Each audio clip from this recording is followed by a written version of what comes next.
नमस्कार दोस्तों, आप सभी लोगों का स्वागत है इस वीडियो में। सभी भाइयों का, बहनों का और सारे मित्रों का स्वागत कर रहा हूं मैं इस वीडियो में। आप सभी को बताना चाहता हूं, मिनिस्ट्री ऑफ होम अफेयर्स के अंदर आता है इंटेलिजेंस ब्यूरो एजेंसी नाम की एक एजेंसी है, जो कि पूरे भारत देश में काम करती है। एक खुफिया एजेंसी इसको कहा जाता है।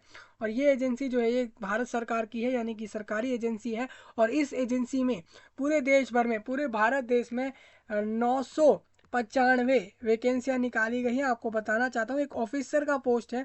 वैकेंसियों की आप पहले बात सुन लीजिए, 995 इतनी वैकेंसियां निकाली गई। मतलब कि इतने लोगों को यहाँ यहाँ से भारत सरकार द्वारा आईबी के अंदर, इंटेलिजेंस ब्यूरो के अंदर लोगों को जॉब मिल रही है, नौकरी मिल रही है, काम मिल रहा है। जो कि एक ही तरह के ऑफिसर की पोस्ट है, लेकिन वैकेंसी आप देख रहे होंगे, वैकेंसी काफ़ी बड़े स्केल पर है। और जो ऑफिसर है उसके बारे में हम इस वीडियो में डिस्कस करेंगे। आपको बता दूं, इंटेलिजेंस ब्यूरो खुफिया एजेंसी जो है ये भारत सरकार द्वारा पूरे देश में ऑपरेट करती है। और ये एजेंसी का काम क्या है वो मैं आपको बताऊंगा। साथ में ये भी आपको बता दूंगा कि यहाँ पर ये जो वैकेंसियाँ निकाली गई, इसकी क्वालिफिकेशन, एज लिमिट, सैलरी, क्या काम करना है, सिलेक्शन प्रोसीजर क्या हो रहा है, कोई एग्ज़ाम के बाद आपको ये जॉब मिलेगी या डायरेक्ट मिल जाएगी, क्वालिफिकेशन पे सारी जानकारियाँ लेंगे। उसके अलावा हम ये जानेंगे कि सैलरी के अलावा कोई फ़ायदे मिल रहे हैं क्या, क्योंकि या सिर्फ आप सैलरी दोगे हर महीने और कुछ फ़ायदे दोगे या नहीं दोगे, वो हम देख लेंगे। और ये गवर्नमेंट जॉब है, इस बात पे आप ध्यान रखना है, गवर्नमेंट जॉब रहेगी, सेंट्रल गवर्नमेंट की जॉब है। और इसमें क्या क्या बातें कही गई नोटिफिकेशन में, सारा कुछ डिस्कस होगा। अभी मैं आपको एक चीज़ और बता दूं, इसका जो नोटिफिकेशन में जो शॉर्ट वाला नोटिफिकेशन था, यानी जो इसका विज्ञापन था, वो आपको याद है या नहीं है मुझे इतना नहीं पता है। मैं आपको बता दूं, अभी 4 डेज पहले ही इसका शॉर्ट एडवर्टाइजमेंट आया था। मतलब वो चीज़ जो पेपर में कट करके, मतलब आप समझिए कि पेपर में जो शॉर्ट में आपका एक आर्टिकल्स जो होते हैं वो आपको दिखते होंगे, वहाँ पर आपको जो विज्ञापन दिखते हैं पेपर के अंदर, छोटे छोटे ब्लॉक्स के अंदर, जो बॉक्सेस के अंदर दिख रहे होते हैं, उनकी बात कर रहा हूँ। तो वहाँ पर जो आया था वो आपका ये आ गया था 20 या 21 नवंबर को शायद वो आया था नोटिफिकेशन। लोगों को ध्यान होगा इतना, उसके ऊपर वीडियो भी बताई गई थी आपको कि ये आपका नोटिफिकेशन है। लेकिन वो मैंने आपको ये भी कहा था डिटेल्ड नोटिफिकेशन के बारे में कि वही है या नहीं है, कुछ कंफर्म नहीं था। तो अब नोटिफिकेशन डिटेल्ड वाला आया है, जिसको आपके साथ डिस्कस कर रहे हैं। आपको बता देते हैं कि कौन कौन सी बातें ऐसी हैं जो इस नोटिफिकेशन में अलग होंगी। इस नोटिफिकेशन में ये करा है कि हर पोस्ट को खोल के बता दिया है, हर एक चीज़ को खोल खोल कर, मतलब डिटेल में बता दिया गया है कि क्या क्या जानकारियाँ हैं, जिससे कि आपकी सहूलियत के लिए वो काफ़ी आसान हो जाए। हाँ, ये ऑल इंडिया जॉब है। अगर कोई पूछना चाहता है कि भाई ये सिर्फ स्टेट वाइज ये क्या है, तो ये ऑल इंडिया है। मतलब कि आप अगर भारत देश में कहीं भी रह रहे हैं तो आप सभी के लिए ये जॉब है। तो आप सभी लोग ध्यान से सुन लो, सारी जानकारी आपको बता देते हैं।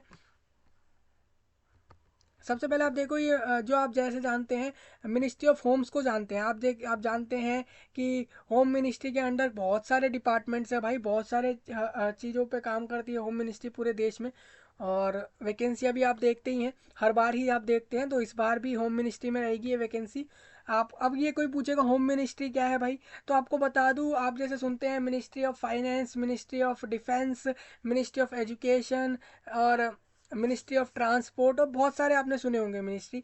तो उसी तरीके से मिनिस्ट्री होम अफेयर्स है, तो ये अपने इन चीज़ों पे काम कर रहा है। जैसे कि आईबी जो है, इंटेलिजेंस ब्यूरो एजेंसी, वो इसी मिनिस्ट्री में आता है। तभी तो वो लोग इसी वेबसाइट पे नोटिफिकेशन दे रहे हैं ना, तो ये तो क्लैरिफिकेशन आपको हो जाना चाहिए। अभी इसका जो लिंक रहेगा नोटिफिकेशन का और अप्लाई करने का, सारा कुछ आपको वीडियो के नीचे है, तो आपको कहीं और इसको ढूंढने की ज़रूरत नहीं पड़ने वाली है। चलिए हम आगे चल देते हैं। तो आप देखिए वेबसाइट पे आपको यहाँ पे दिख जाएंगे नोटिस। आप देखिए ऑनलाइन एप्लीकेशन बोल रहे हैं, एसीओ पोस्ट को शॉर्ट में बोला जा रहा है। उस पोस्ट का नाम पूरा क्या रहेगा, ओ का तो ऑफिसर है, एसीओ का पूरा फुल फॉर्म अभी आपको क्लियर करते हैं क्या बोल रहे हैं। देखिए ये नोटिफिकेशन है, सारी बातें आप ध्यान से सुनना। यहाँ पर असिस्टेंट सेंट्रल इंटेलिजेंस ऑफिसर रहेगा पोस्ट का नाम। ये जो है ग्रेड सेकंड पोस्ट है, और इसके लिए एग्ज़ाम लेंगे। सारे भारत के नागरिक इस पर फॉर्म भर सकते हैं। और हाँ, ये इंटेलिजेंस ब्यूरो के अंदर रहेगा, जो कि भारत सरकार का ही एक एजेंसी है। आपको बात कर लेते हैं यहाँ पर ये क्या बोल रहे हैं। और जो लोग भी सेटिस्फाई हो रहे हैं अपनी क्वालिफिकेशन से एज से और बाकी सारे जो भी एलिजिबिलिटी है, तो आप सभी लोग फॉर्म भर दो। तो general central service group C में देखिए एसीओ का पोस्ट जो रहेगा नेम एसीओ रहेगा। क्लासिफिकेशन जैसे आप देखें तो जनरल सेंट्रल सर्विस काम रहेगा। ग्रुप सी का non gazetted non ministerial post है।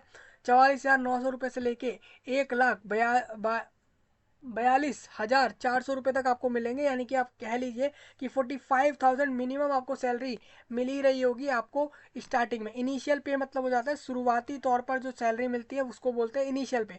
ये और प्लस आपको बोल रहा है मैट्रिक, बाकी सारे जो सेंट्रल गवर्नमेंट्स के एम्प्लॉय को फ़ायदे दिए जाते हैं वो सभी आपको यहाँ से मिल रहे हैं।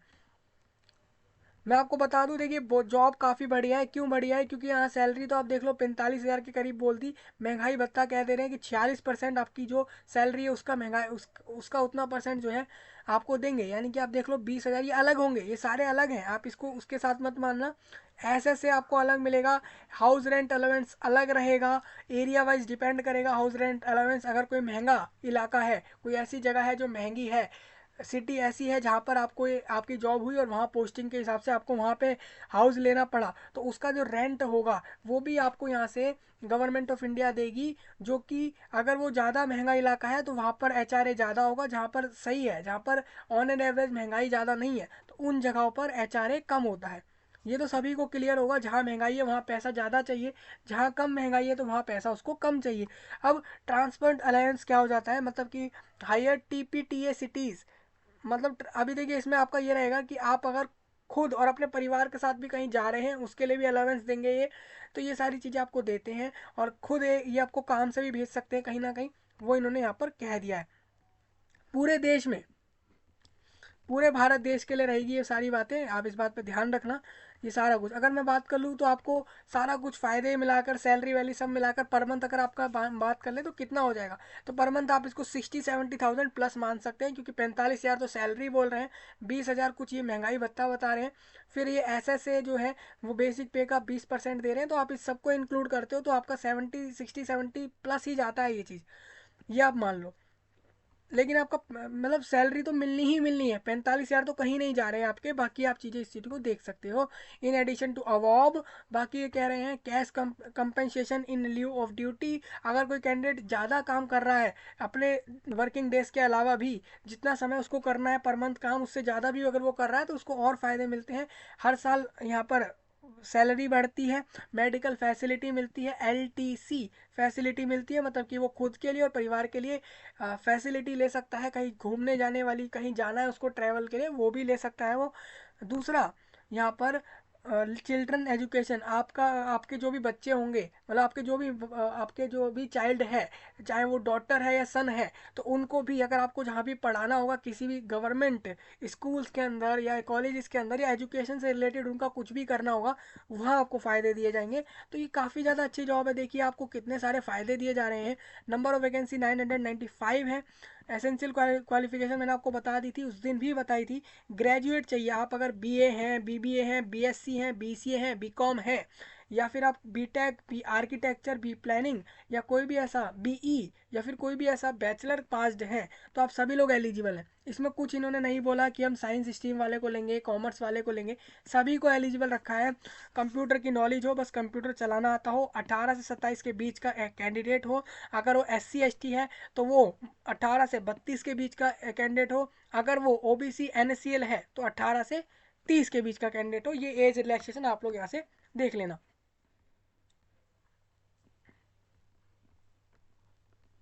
फॉर्म के डेट्स यहाँ पर आपको क्लियर कर देता हूँ, आप याद रखना कि आपको 15/12 तक, 15 तारीख 12वें महीने की 2023 में 12 बजे से पहले पहले आपको फॉर्म भर लेना है। यानी कि आपके पास पूरा जो है पूरे महीने दिसंबर में आधा महीना आपके पास वो होगा, और नवंबर के अभी स्टार्टिंग के जो एंडिंग के जो कुछ 2-4 दिन है ये आपके पास है।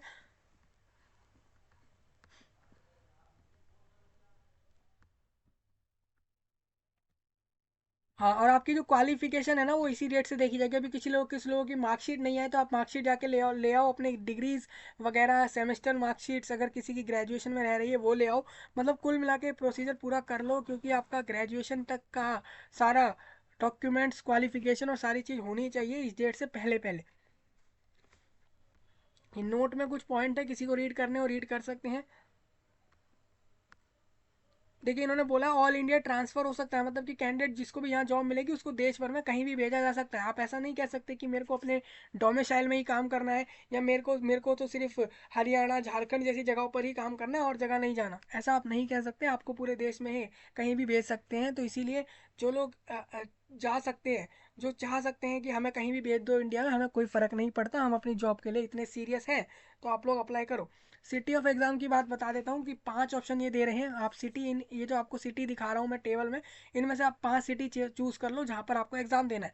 Andaman and Nicobar island union territory में पोर्ट ब्लेयर में, आंध्र प्रदेश राज्य के अनंतपुरा, चिराला, गुंटूर, कडापा, काकीनाडा, कुर्नूल, राजा मुंद्री, और इसके मुंद्री, उसके बाद तिरुपति, विजयवाड़ा और विशाखापट्टनम और विजी अनागरम, ये जगहें हैं आपके आंध्र प्रदेश राज्य में, यहाँ पर आपके सेंटर होंगे। अभी क्या है कि अनंतपुरा के अंदर हो सकता है किसी किसी किसी जेड नाम की 15 ब्लॉक के बिल्डिंग में एग्जाम हो, ऐसा हो सकता है। तो मतलब कि आप ये मत कहना कि इसमें सिर्फ एक ही सेंटर है, ये सिटियों के नाम है। अनंतपुरा में हो सकता है 10 सेंटर हो, 20 सेंटर हो, कुछ कंफर्म नहीं है।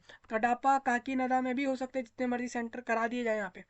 तो ये आपके इन जगहों पे सेंटर ही होंगे। अभी कुछ लोग जैसे बोले हैं कि भाई आंध्र प्रदेश में मान लीजिए और भी ज़िले हैं, तो आपने सिर्फ इतने ज़िलों के नाम दिए, बाकी हमारे ज़िले तो इसमें दिखे ही नहीं। तो इसका मतलब ये है कि आपके ज़िले में ये आपका एग्ज़ाम नहीं लेंगे, लेकिन इन ज़िलों में लेंगे। तो आपको, अगर आप उन ज़िलों से फॉर्म भर रहे हैं, उन जगहों से फॉर्म भर रहे हैं, तो आप इन जगहों पर जाके अपने एग्ज़ाम को देंगे, आपके पास ये सेंटर पड़ने वाले हैं। अरुणाचल प्रदेश के नाहरला नहा नहरलागुन नाम की जगह पर अरुणाचल प्रदेश राज्य में एग्जाम रहेगा, यानी अरुणाचल प्रदेश राज्य की सिर्फ एक ही सिटी के अंदर ये एग्जाम होगा, उसके अलावा नहीं होगा। तो जो लोग भी अरुणाचल प्रदेश से फॉर्म भरने वाले हैं, आप सभी लोगों से कहता हूँ आप इसी को चूज करना है, क्योंकि आपको फिर यहीं पे फायदा रहेगा, आसानी से आप जाके एग्जाम दे पाओगे। असम में भी आप देख सकते हो डिब्रूगढ़, गुवाहाटी, जोरहाट, सिलचर और तेजपुर नाम की जगहों पर एग्जाम रहेगा। बिहार में भी आ रहा भागलपुर, और इसके अलावा दरभंगा, मुजफ्फरपुर, पटना, पूर्णिया नाम की जगहों पर एग्जाम। तो इस तरीके से आपको दिख रहा होगा कितने ज़्यादा जगहों पर एग्जाम हो रहा है। हिमाचल प्रदेश में भी हो रहा है, जम्मू कश्मीर में भी रहेगा, और झारखंड, कर्नाटका, हर जगह पे आप देख सकते हैं। बहुत लंबी लिस्ट है, आपको इनमें से सिर्फ ये 146 ना लाइंस में जो आपको दिख रही है लिस्ट, इनमें से सिर्फ आपको सिर्फ 5 सेंटर चूज करने हैं। अब ऐसा नहीं आप रैंडम पिक कर लो, आप वो देखो जो आपके आसपास हो, जिससे आपको आसानी हो। एग्जाम में आपको बता दूं, रिटर्न एग्जाम रहेगा, 100 क्वेश्चन पूछ रहे हैं, 5 पार्ट में डिवाइड रहेंगे, 20-20 क्वेश्चन रहेंगे, करंट अफेयर्स के, जनरल स्टडीज के, न्यूमेरिकल एप्टीट्यूड, रीजनिंग और इंग्लिश की। नेगेटिव मार्किंग 1/4 रहेगी, और एक एक नंबर का हर क्वेश्चन है। अगर आप कोई क्वेश्चन गलत कर देते हो तो उसका 0.25 मार्क्स नेगेटिव में काट लिया जाएगा सही वालों में से। 1 घंटे समय मिलेगा, 100 क्वेश्चन करने हैं, 100 नंबर का पेपर है। ये तो टीयर 1 हो गया। टीयर सेकंड 50 नंबर का अलग होगा, जिसमें 30 नंबर का ऐसे और इंग्लिश कॉम्प्रिहेंशन जो रहेगा, कॉम्प्रिहेंशन राइटिंग, वो 20 नंबर का अलग होगा। ये 50 नंबर अलग होंगे, 1 घंटे में आपको इसको करना है। ये 2 टीयर के बाद थर्ड टीयर में इंटरव्यू लेंगे 100 नंबर का।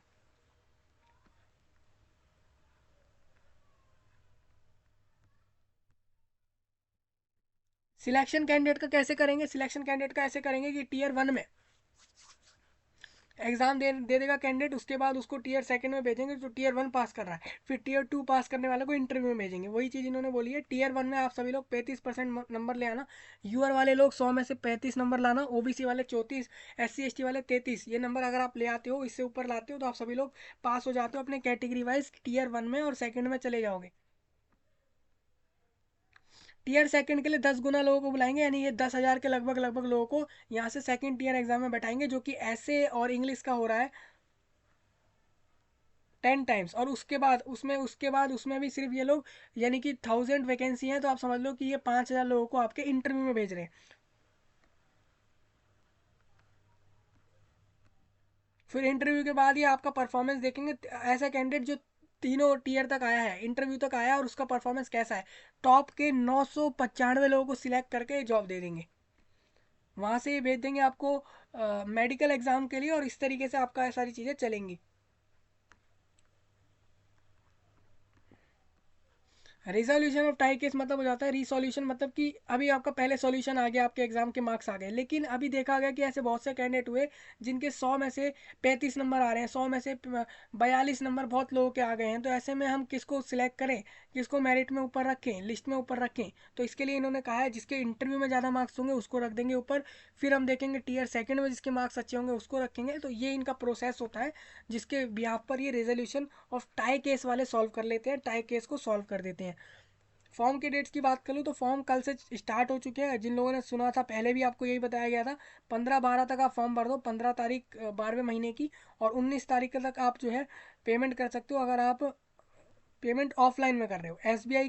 एसबीआई चालान रहेगा, और ऑफलाइन ब्रांच मतलब कि आपको ऑफलाइन किसी भी बैंक के ब्रांच में जाकर आप इसको सबमिट कर सकते हो। इसके लिए आपके पास 4 डे एक्स्ट्रा होंगे ऑफलाइन वालों के लिए। जो लोग मान लीजिए ऐसे लोग हैं जो साइबर कैफ़े पे जाके फॉर्म भरवा रहे हैं, कहीं और जाके फॉर्म भर रहे हैं, लेकिन वो फीस पेमेंट कर रहे हैं चालान से, जो कि ऑनलाइन जनरेट करके वो ऑफलाइन में जाके चालान सबमिट करके जो भर रहे हैं, जो ऐसे वाले तरीके से फीस भर रहे हैं, उनको 4 डेज एक्स्ट्रा दिए जाते हैं, क्योंकि चालान वाले में समय चला जाता है, तो इस वजह से उनको एक्स्ट्रा समय मिलता है।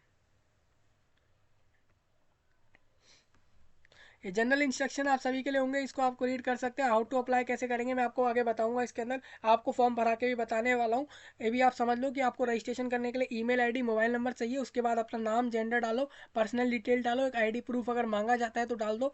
वहाँ से आप अपना रजिस्ट्रेशन करो, अपना रजिस्ट्रेशन आईडी बना लो, पासवर्ड बना लो, लॉगिन करो, लॉगिन करके फॉर्म भरने की तरफ बढ़ो। वहाँ से अपना अपनी क्वालिफिकेशन डाल दो, जो भी आपकी हो, कौन से कोर्स की आपकी क्वालिफिकेशन है, कितने मार्क्स आए, दूसरा कौन कौन से सब्जेक्ट थे आपके पास। उसके बाद आपसे पूछा जाएगा कि कहाँ पे आपको सेंटर रखना है, कहाँ आप एग्ज़ाम देना चाहते हो वो बताओ। और इस तरीके से अपने फ़ोटो साइन को अपलोड करो, और कास्ट सर्टिफिकेट को अपलोड करके फॉर्म सबमिट करो, और फीस पेमेंट जो होगा वो आप वहाँ से कर दो। उसके बाद उसका प्रिंट ले लो। तो ये पूरा सिंपल प्रोसेस है, इन्होंने भी वही बताया हुआ है कि आपको कैसे क्या करना है। तो अब यहाँ से देख सकते हो।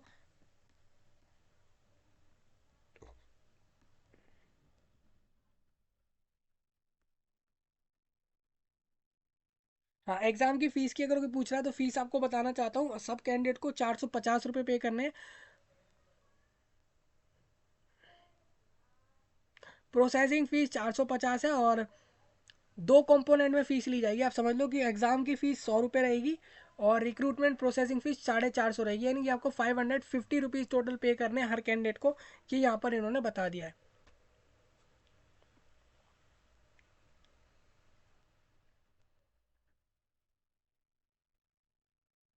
तो ये बात आप सभी लोग ध्यान रखना। आप सभी को मैंने फीस बता दी है, 550 रुपीज़ आप सभी को पे करने हैं इसमें फॉर्म में। ऑनलाइन में आप ऑनलाइन में क्रेडिट कार्ड डेबिट कार्ड किसी से भी करो, सेम आपके यही रुपये रहेंगे। बाकी वो अपने चार्जेस लेंगे बैंक वाले, जो भी आपका लेते हैं। जनरल इंस्ट्रक्शन आपके दिए गए, जिसको भी रीड करने और रीड करना सभी लोग। No T A. अब टी ए ये वाली बात बहुत इंपॉर्टेंट है, ये तो वैसे सबको क्लियर भी होती होगी कि आपको आने जाने के लिए, एग्जाम के लिए, इंटरव्यू के लिए, किसी भी चीज़ के लिए खर्चा नहीं मिलेगा। आप खुद ही के ब्याह पर जाओ और अपना इस रिक्रूटमेंट में शामिल हो जाओ। जॉब मिलने के बाद जो इन्होंने बाकी सारी चीज़ें आपको बोली हैं, महंगाई भत्ता और बाकी सारा कुछ, वो आपको तब देंगे, लेकिन उससे पहले का सारा प्रोसेस आपको खुद ही के ब्याह पर करना होगा।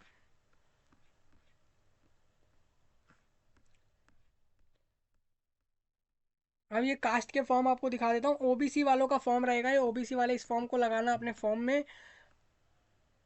अंडरटेकिंग ओबीसी वालों के लिए है, ये ओबीसी वालों का अंडरटेकिंग हो जाएगा। जो ईडब्ल्यूएस में आ रहे हैं उनका सर्टिफिकेट का फॉर्म ये होगा, आप इसको लगाओ, तभी आपको वो मान सकते हैं कि आप इस कैटेगरी में आ रहे हो। और ऐसा नहीं है कि आपको ये सिर्फ सबमिट करके भर भर के प्रिंट करा के इसको जो है अपलोड करना है फॉर्म के अंदर। ये आपके पास वेरीफाइड होना चाहिए, चाहे वो डीएम से हो, एसडीएम से हो, तहसीलदार, जिनसे भी ये वेरीफाई होते हैं उनसे वेरीफाई करा के आपको इसको लगाना है।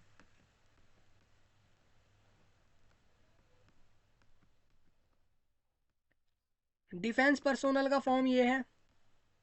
अंडरटेकिंग एक्स सर्विसमैन की रहेगी, उनको भी देनी पड़ेगी अंडरटेकिंग। तो सारी चीज़ें आपको यहाँ से मिल जाती हैं। अभी कुछ लोगों की कास्ट के फॉर्म अगर यहाँ नहीं मिल रहे हैं, तो वो लोग ऐसा करें कि वो ऑनलाइन भी ढूंढ सकते हैं कि गवर्नमेंट ऑफ इंडिया के कास्ट फॉर्म क्या होते हैं, SC ST के, OBC के, वो वहाँ से भी ले सकते हैं। फॉर्मेट सेम ही होता है, कुछ फ़र्क नहीं होता है।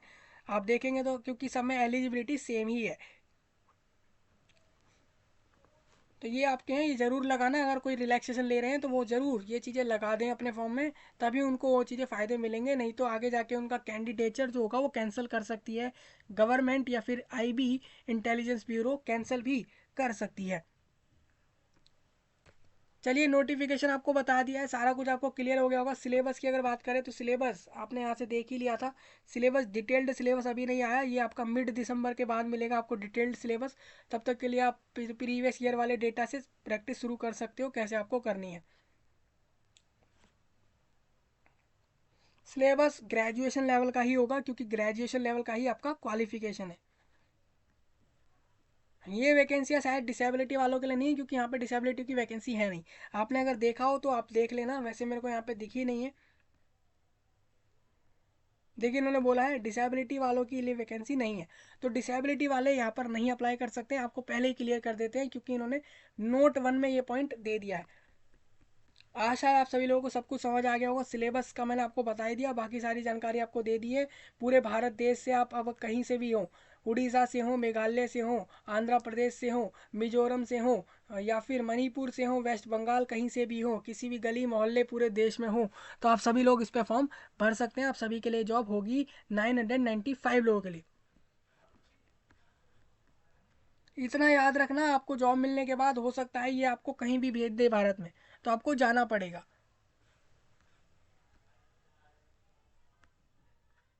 अब मैं आपको दिखाता हूँ, ये अप्लाई करने की है। तो आप यहाँ से आओगे, इसमें आप देख सकते हैं यहाँ पे आपको टू रजिस्टर पे क्लिक करना है, और इस पर आप ऐसे क्लिक करके आगे बढ़ोगे, ये लोड हो जाएगा।